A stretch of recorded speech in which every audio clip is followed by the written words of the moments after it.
Olainas mehānikas un tehnoloģijas koledžā sākusies jauna audzēkņu uzņemšana. Jau pēc 2,5 gadiem viņi iegūst pirmā līmeņa profesionālo augstāko izglītību vides aizsardzības tehnoloģijā, pārtikas produktu kvalitātes kontrolē un biotehnoloģijā. Tā kā ķīmijas nozares joprojām attīstās, bet darbinieku vidējais vecums pieaug, tik ilgi gaidīt uzņēmumu vairs nevar.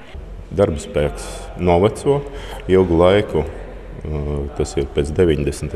gadiem un līdz apmēram 2000.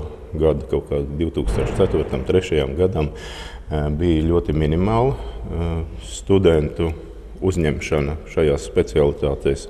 Tātad kadru sagatavošana nenotika nopietna, un uz doto brīdi tas atkal ir atjaunojies, bet uzņēmumos līdz ar šiem tādiem iztrūkstošiem gadiem nenotika tā paudžu maiņa.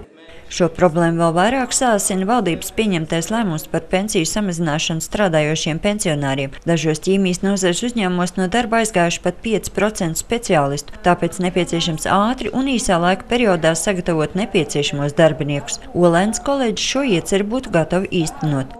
Un te iet runā par tieši elastīgām programmām, kurās ļautu organizēt diferencēti gan teorētiskas nodarbības, gan mūsu sienās, gan uzņēmumos, gan arī organizēt praksi. Šodien pie sarunu galda par iespējām uzsākt apmācību šādā programmā jau šoruden sēdās darba devēji, koledžas vadību un Izglītības un zinātnes ministrijas pārstāvi. Izglītības un zinātnes ministrija sola būt elastīga un nepieciešamās formalitātes nokārtot ātri. Tomēr lielākā problēma ir finansējums. Ir aprēķināts, ka šādai apmācību programmai gadā nepieciešama nedaudz vairāk nekā 22 000 latu. Izglītības un zinātnes ministrija uzskata, atrast līdzekļus budžetā būs grūti.